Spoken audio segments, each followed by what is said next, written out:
शतरंज के खिलाड़ी। Chess players. एक युवक ने किसी मठ के महंत से कहा, मैं साधु बनना चाहता हूँ लेकिन एक समस्या ये है कि मुझे कुछ भी नहीं आता केवल एक चीज़ के, और वो है शतरंज। लेकिन शतरंज से मुक्ति तो नहीं मिलती, और एक दूसरी बात जो मैं जानता हूँ वो ये है कि सभी प्रकार के आमोद प्रमोद के साधन जो है वो पाप है। इन दोनों बातों के अलावा मुझे कोई अधिक ज्ञान नहीं। इस पर महंत ने उस युवक से कहा, हाँ वे पाप तो है लेकिन उनसे मन भी बहलता है, और क्या पता उस मठ को उनसे भी कोई लाभ पहुँचे। महंत ने शतरंज की एक बिसात बिछाई और युवक को शतरंज की एक बाजी खेलने को कहा।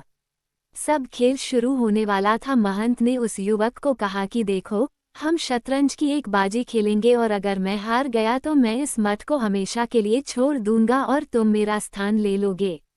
युवक ने देखा महंत वास्तव में गंभीर था, तो युवक के लिए अब ये बाजी जिंदगी और मौत का सवाल बन गई थी, क्योंकि वो मठ में रहना चाहता था, इसलिए उसे ये था कि मैं हार न जाऊं। युवक के माथे से दबाव साफ जाहिर हो रहा था और उसके माथे से पसीना भी चू रहा था। वहाँ मौजूद सही लोगों के लिए अब ये शतरंज का बोर्ड पृथ्वी की धुरी की तरह हो गया था।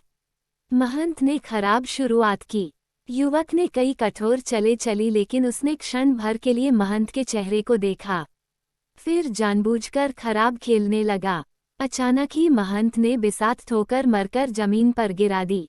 महंत ने कहा, तुम्हें जितना सिखाया गया था तुम उससे कहीं ज्यादा जानते हो। तुमने अपना पूरा ध्यान जीतने पर लगाया और अपने सपनों के लिए लड़ सकते हो।